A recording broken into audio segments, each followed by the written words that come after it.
mga radio!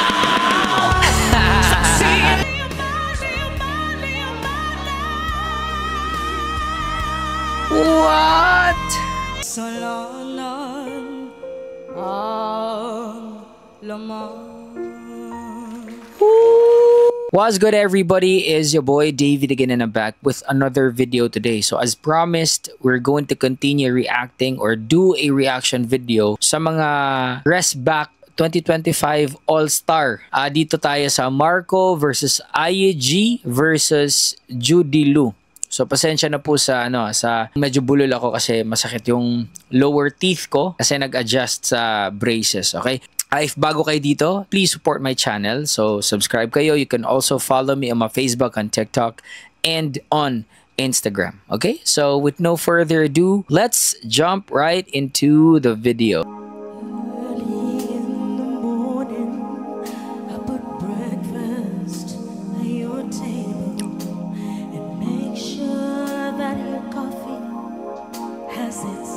Sugar and cream, your eggs are over easy, you toast them lightly, all that's missing is your morning kiss that used to greet me.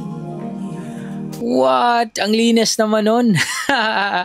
I don't know if ngayon ko palang na bigyan ng reaction si IG, but for some reason parang naalala ko na I've made a reaction sa kanya dati. Her voice when she started, parang you must listen. Very calm lang and controlled yung pag intro niya sa kanta.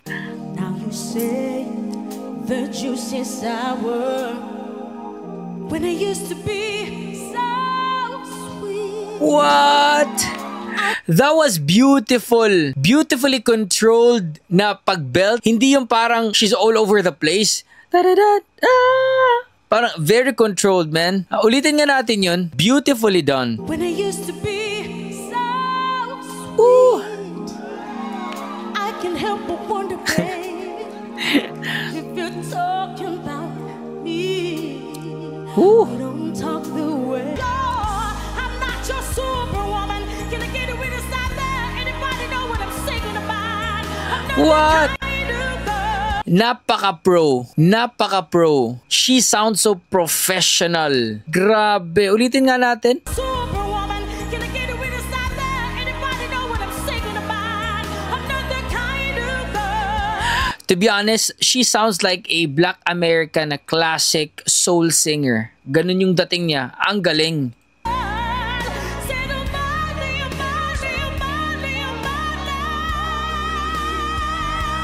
What?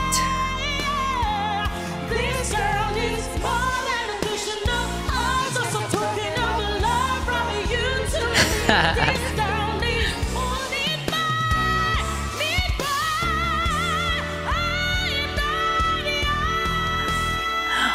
What? Superwoman. Amazing.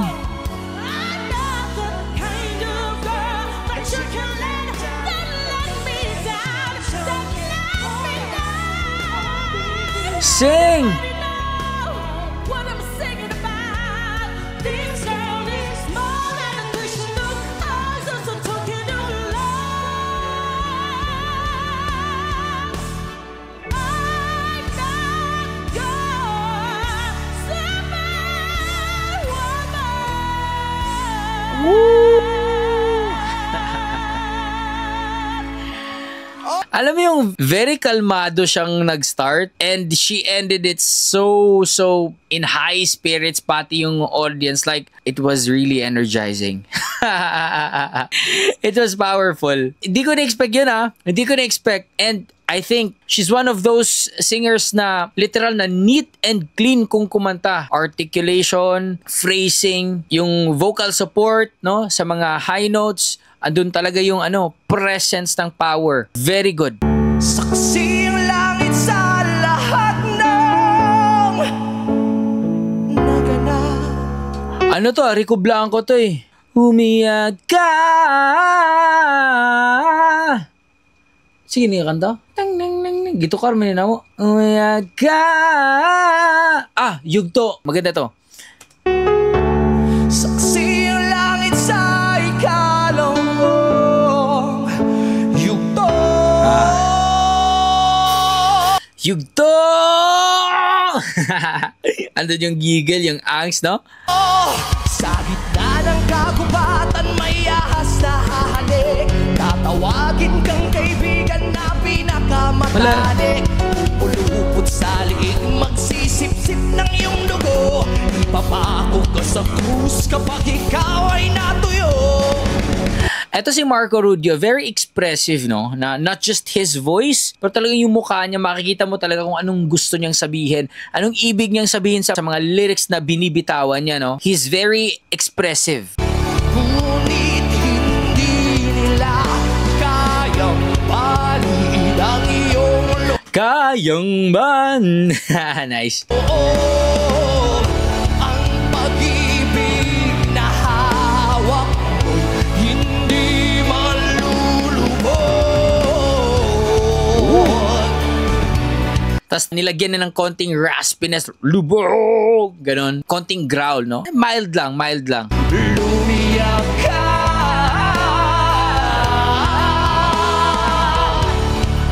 Lumiyak.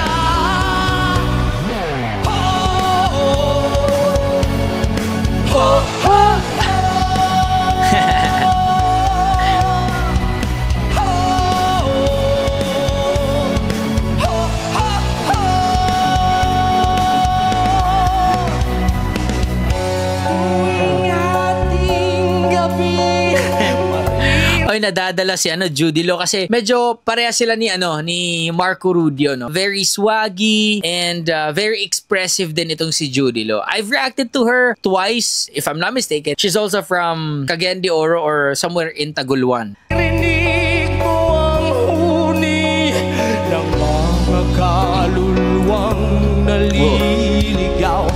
Abodi. Lahat ng pera sa mundo hindi kayang gawing ginto. Ang huwad na ang mga tinig palakas ng palakas hanggang bumuong mahadlang. Ang mga tinig palakas ang palakas hanggang bumuong mahadlang. Saksi ang langit. I told you, di ba? Hindi ko pa the first time to first time kong narinig itong yugto ni Marco Rubio. Di ba? I told you pwede din siyang mag-metal, no? It's because his voice is very versatile, no? This is an affirmation or a confirmation with my opinion sa last video ko na pwede siyang mag-hard rock or metal. He can actually do screamo, mga ganun. Ganon. Ito pa, sasabihin ko, rockstar siya kung mag-perform. Like, he's having a concert. Sa lahat ng naganap, saksi ang langit sa ikalawang yugto.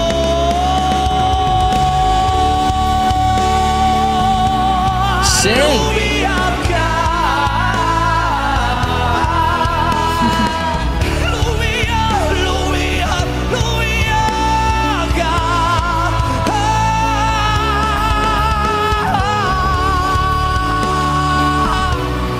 Lumiyak ka.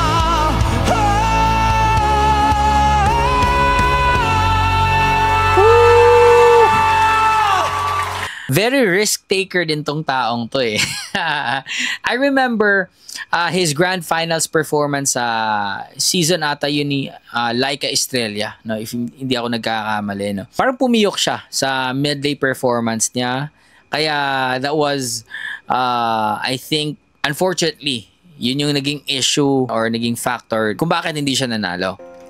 Ang natutuwang baliw yaman ay pinagkapang dahil ari niya raw ang araw pati ang buwan. Oh, diba? I told you. Parang ano siya yung counterpart na babae ni ni Marco Rudio. Storytelling, very expressive yung boses at saka yung mukha when she performs. May isang sayaman ay sa lapiang lihikan, ngunit ang gintong baul panay kasalanan ang laman. Goosebumps. Goosebumps. Ano siya? Parang heavily influenced by KZ Tandingan. Sinong dakila? Yung modulation ng mga vowel sounds. Yeah. Sino ang tunay na baliw? Sinong mapalad? Sinong tumatawag ng habag? Yaon bang sinilang na ang pag-iisip ay ilubos? Tilubos. Nice. Gusto ang isip, ngunit sa pag-ibig ay kapos.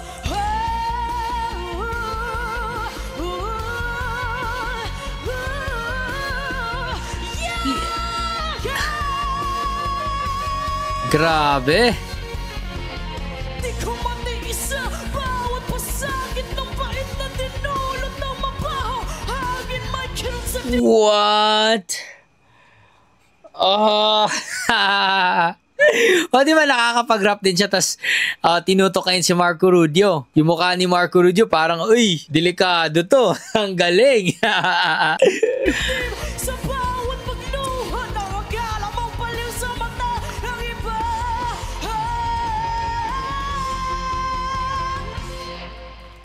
Sa kanyang kilos, galaw, tayo ay naaliw.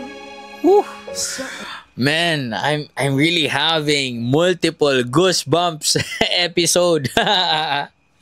Ang galing dito ni Judy Lo ating mga mata, isa lamang siyang baliw. Ngunit kung tayo ay hahakulang sabay sa mata ng may kapal, siya'y higit na panay.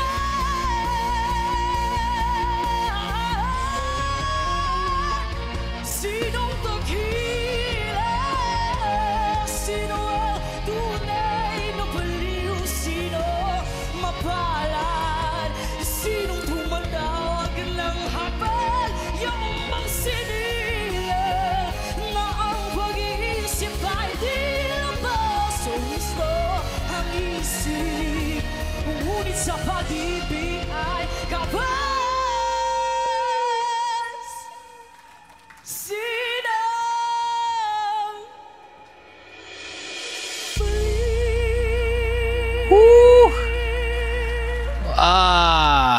What a performance. What a battle, man. Okay, ito. I have to be very honest.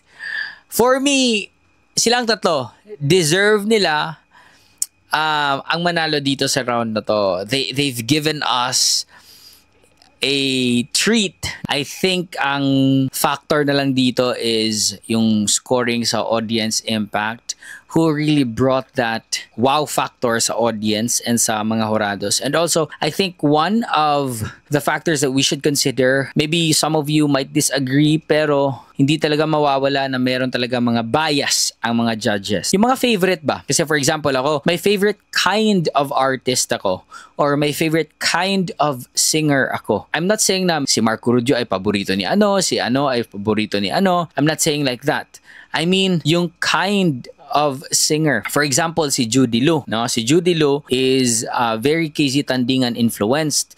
And I also love KZ Tandingan. So, if I'm one of the judges, no? So siguro that would be a factor na subconsciously I might consider Judy Lo to win no, I might give her the higher chance of winning or giving her the higher score just because pareho silang magagaling, and the only thing that I can see is paborito ko si Casey, which nakikita ko kay Julia. Parang ganun ba? Parang ganun, okay? That's just an example, ha? So I'm not saying na there is, but in reality, hindi talaga mawawala yan. So yeah, that was evenly matched tapatan round.